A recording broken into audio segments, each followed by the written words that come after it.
Dana 1,2 miliar cair, bangunan baru 45%, skandal proyek Yayasan Bakti Alam, uang rakyat diangkut ke rumah pribadi. Garut Suara Jabar Banten, proyek pembangunan gedung olahraga milik Yayasan Bakti Alam yang berlokasi di Kampung Cihanjuang RT 4 RW 4, Desa Pangerenan, Kecamatan Blubur Limbangan, Garut, menuai sorotan tajam.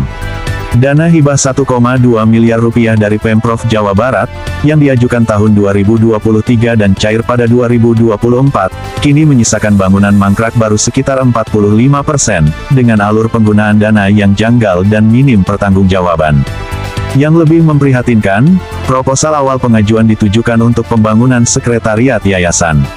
Namun saat dana cair, arah proyek bergeser menjadi pembangunan GOR tanpa dokumen perubahan tujuan yang jelas dan tanpa persetujuan ulang secara resmi.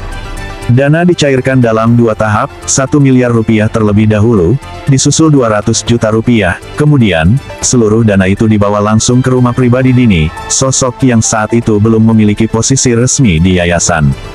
Tak ada dokumen serah terima, tak ada MOU, dan tak ada mekanisme kontrol keuangan.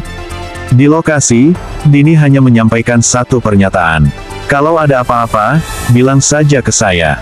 Setelah dana dikuasai, Dini menunjuk sendiri pelaksana kegiatan, lalu diangkat menjadi pembina yayasan oleh ketua, langkah yang dinilai hanya untuk memberikan legalitas semua atas perannya yang dominan.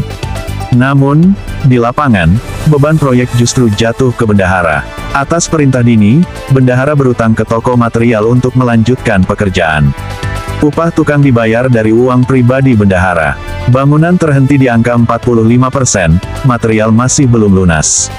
Saat wartawan mencoba melakukan konfirmasi langsung kepada Dini melalui pesan WhatsApp, yang bersangkutan membalas bahwa dirinya sedang dalam kondisi opname di rumah sakit.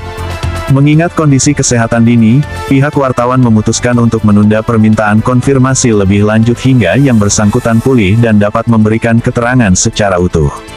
Sementara itu, dalam pernyataan terbuka, Ketua dan Bendahara Yayasan menyatakan bahwa mereka sempat dipanggil oleh BPKRI untuk dimintai keterangan terkait aliran dana proyek tersebut. Namun hingga kini, belum ada kejelasan hasil dari proses pemeriksaan tersebut.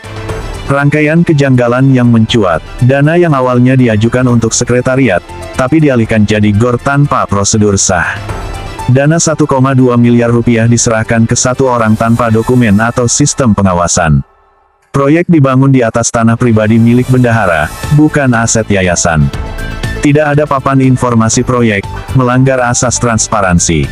Identitas pelaksana tidak diketahui. Proyek mandek dan meninggalkan utang di material. Masyarakat dan pegiat anti korupsi mendesak agar Inspektorat, BPK, Kejaksaan, hingga KPK segera mengusut tuntas proyek ini. Pola penyaluran dan pelaksanaan dinilai berpotensi kuat mengarah pada penyimpangan anggaran. Ini bukan sekadar proyek yang gagal. Ini potret nyata bagaimana uang negara bisa berpindah tangan tanpa jejak dan tanpa rasa tanggung jawab.